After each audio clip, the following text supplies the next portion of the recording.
Ja, herzlich willkommen zu Tranergy TV heute beim We Love Technoclub Party 2017. Und an meiner Seite ist eine belgische Legende, the founder of Bonsai Records und the maker behind the legendary First Rebirth. An meiner Seite Franky Jones. Herzlich willkommen. Hi. Franky, Nice German or English? English, please. English, okay. Yeah. Franky, talk a little about your experience today. How you played a lot in Germany in your career, or Yeah. talk a little about that. In the 90s, Germany was my second home. But every weekend I played somewhere. Munich a lot, really a lot. So between 93 and 99, I was every week somewhere in Germany. How do you like the atmosphere in the Moon Club? This was once the Cocoon. club of Sven Fade, No. and now it's a place for a lot of kinds of music parties. Technoclub is now the 4th year here. How do you like the atmosphere? Well, we heard a lot about the club from Sven Weet. Saw the pictures, so it was amazing. I was looking really forward to come and play here. And I like the club. I really like the club. It's whoa, what is this? A lot of very famous groups here: CJ Bolin, Oliver Lieb, Pascal Fios, Resistance D, Rank 1. What are your memories of like Resistance D, of CJ Bolin in the 90s? Oliver Lieb is a legend. Legend, yeah, but they're all legends. Yeah, yourself? Yeah. No, first of all, CJ is a really close friend of mine. So we play a lot together since a year or three. We do sometimes in Belgium, Holland, back-to-back sets. So that's cool. Then of course, yeah, Pascal Fios, Resistance D. Back in the days, in the 90s, we were playing a lot together, and he was a really fan from Johnson Stevenson. He always told us, yeah, we are his inspiration to do the Resistance D stuff.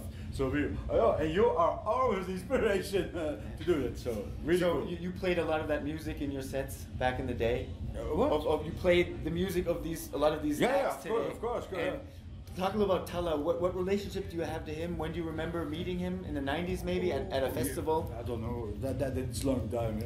But we know Tala did bonsai in Germany. Right. So I know him from that period. But we not had really close contact. And in the 90s, yeah, when you played somewhere, it was do your thing, go right back to it and all this stuff. It was hecticer than now. Now we take our time to go to the party, we eat together, don't sleep together, but we talk a lot. So, but yeah, Tala, he played a few weeks ago in Belgium for the bonsai party, because this year it was 25 years bonsai. Right. Yeah, and we did a whole year. Really cool stuff. We released a movie from the story from Bonsai. Red Bull Electropedia did it. So we had remixes coming out. We had a big vinyl box that came out, and then in November we did the party. 25 years Bonsai in Antwerp. It was sold out, and he played also there. Yeah. Respect to Bonsai. I mean, I don't think there's anyone on the planet that likes the music that hasn't bought a record from Bonsai. That's just how well known the label is. What was the secret for this label being alive so long? Yeah, the beginning, the secret was we didn't know what we are doing. A lot of acts say that. They just did. They didn't think about anything. Yeah. No. That was the thing. We were all young guys, because it started in the back room of a record store. There was a record store, and we came all together every weekend to get our records there. And suddenly they decided to do the label up, and they put it the studio, and they say, you want to do something? Okay. And then if the writer came in, you want to do something? Okay. Bounty Hunter came in, and yeah, we make records to play in the clubs at the weekend. So we just did something, and yeah, it worked. It worked. It was a little family. A lot of great labels came up at that time. Another one from Frankfurt, Hard House, Sven Fade, IQ Records. Yeah. Was there competition in the early years, or was it just a lot of respect? No, a lot of for respect. each other. A lot of respect. In Belgium, there was a little competition between bonsai and dance opera. Dance opera. Dance opera. Yeah. That was a little competition, but not really. But for the rest, yeah, there was respect there. Hard House. One of my favorite labels, maybe my favorite label, and then Mark Arpadian on PCP production. That guy, that's a legend for us. He's from Frankfurt. Yeah, I know. PCP project. Yeah, I know. But how difficult was it back in the day? Nowadays, it seems like there are hundreds of new tracks coming each day. Back then, it was less music. Yeah. So how many tracks were coming in? What did you have to decide on what would be picked for Bonsai? Because you couldn't take everything. Was it difficult picking the right tracks? It was not me, it was Fly. I'm not really the owner. I was right. I know DJ Fly, but I'm saying, I mean, you saw what was being picked. Yeah. And I mean, Bonsai had a certain.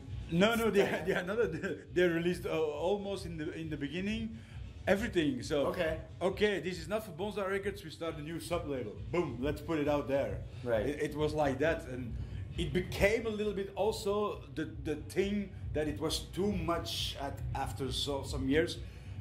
Putting too much records out that were not good, and then it went a little bit down. But the first for 4 years, yeah, it was amazing. And because hold on. Andy.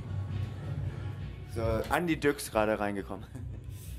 Oh, so sorry, so sorry. So many legends in one place. Yeah, today. What many people don't know is you discovered mic and airwave. No, that is Fly. No. That is Fly. Right. Fly is the boss from Bonsai, not me. I read your Wikipedia. I mean. Yeah, but don't. They were wrong. Yeah, I don't like Wikipedia. I don't put nothing on Wikipedia. Okay. It's other people that say. But it's usually accurate. Yeah. Because Mike came to us. He was working for another label in Antwerp, and he wanted to do something on Bonsai. And I was the first guy who went in the studio with him. Okay. We did some, I call it cheesy trance. It was a moon project, and that came really big in England. You mean Cherry Moon? No. You have Cherry Moon, and then you have Moon Project. Okay. It was Cherry Moon is working. Let's do something like Moon Project, but a little bit more cheesy with the hands in the air, and we make Moon Project. Like the Blue Alphabet. Yeah, but it was good, the Blue Alphabet. Was that one of the ultimate Bonsai tracks from the Cherry Moon tracks? Yeah, Cherry Moon in Belgium is really big. Eh? The House of House, the first Rebirth, House of House, Mike, Push, Universal Nation, and what's the other one? Bonsai Channel 1. That are the most selling records still today. Yeah, not calling us. No, not really. No. That was very big in Germany. Yeah, I know, in Germany. Yeah.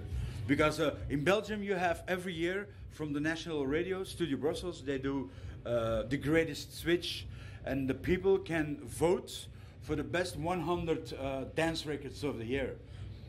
Every year, I think 50,000 people are voting, and this year, last year Mike was first, Push.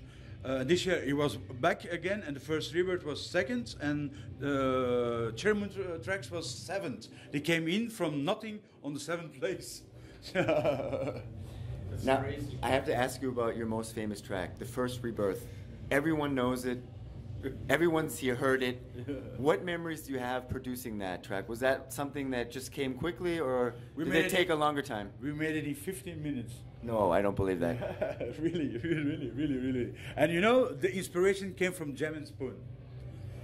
Because they had just put out the Tripomatic Fairy Tales, and all the trance was 150 BPM and with the trigger sound. And I just came from Germany, from a race somewhere, and the music on the race was Lenny D, was much harder. So I came with today, let's do something for the raves, a little bit faster. Than the normally 140 BPMs. Let's do it 160 BPM, but with the triggered trance thread. We had worked 2 days in the studio to do the flip side, the B side, and then we had a couple hours, and we did it in 15 minutes, one take program, everything, click. When it was done, did you think that would be a hit, or were you not so sure? No. The thing is, because I didn't like it. We recorded it and we started listening, and I didn't like the first moment the acid that's coming. Wing. I was it's a little bit too cheesy. We're gonna change that. And that moment, if the writer came in and I asked him, "What do you think about? I don't want to like it." And he, "Oh, it's good. You have to leave that. And so we leave that. And Bonsai also direct. No, don't change. Leave that like that. So the first take was, coming out. In 1999, a lot of famous German trance artists did a remake, or did that the first Rebirth Tala did. What did you think of those remixes? But a lot of remixes are not good. It's true. But the Tala mix this year was great in its genre. And then you have also the Charlotte DeWitt techno remix. That's a new girl, techno girl, that is working like mad in Belgium. And but you know, every week we have minimum 5 requests to do a remix from the first series. Every week till now, 25 years later. And we say to a lot no anymore because it's too much. But yeah, people are nowadays doing just remixes or bootlegs for them. You cannot stop it. You also did a lot of remixes in your career. What are you most proud of? One that I remember was one you did for Marusha, Raveland. Yeah, that was quite nice. That was quite nice. I did it. Remember it till 2 or 3 years. I was going through all my files. Marusha, Franky Jones remix. Oh yeah, for Low Spirits. That was cool. Yeah, but I did a lot of side projects also. I had my own Tripomatic label. I had there was a techno label. I had a Goa label called Buja. That we made a psychedelic trance on it. Ooh. Yeah, Trancomatic was a project. Trancomatic? No, that was a track. Yeah, but that's like a classic. Yeah, isn't it? But there was Trancomatic was a new a party we did in Fuse in Brussels. Okay. And that time, yeah, Fuse was techno, and oh no, trance is not done in Fuse, and the owner, Peter, is the organizer from Isle of Techno. He came to me and I like your music. I want to do something with you. Okay, we call it Trancomatic. So and then I made some music for it, and that's it. Talk a little about your projects today. What your sound, what you're doing nowadays. I have my own label called Bank Tracks Records. So that's an acid label, a really hard acid label. In Belgium, the acid is also a little bit like the bonsai sound, really fast though. And there we do, it's really relax, and did some new stuff for bonsai. Well, this year, the last years, I play more than I produce because every weekend it's. My goals for next year are producing more, and I work with CJ together. Oh, okay. Yeah. What is something you would still like to achieve in your career as a DJ? What would you like to still do? Making the people happy. That's my goal. I want to play as long as I will till I die, and giving the people a good time. That's all. Not the big money. No. I just want to live, pay all my bills, and have a good time. Oh. So, Tom Wax ist auch gerade reingekommen. Na, hier.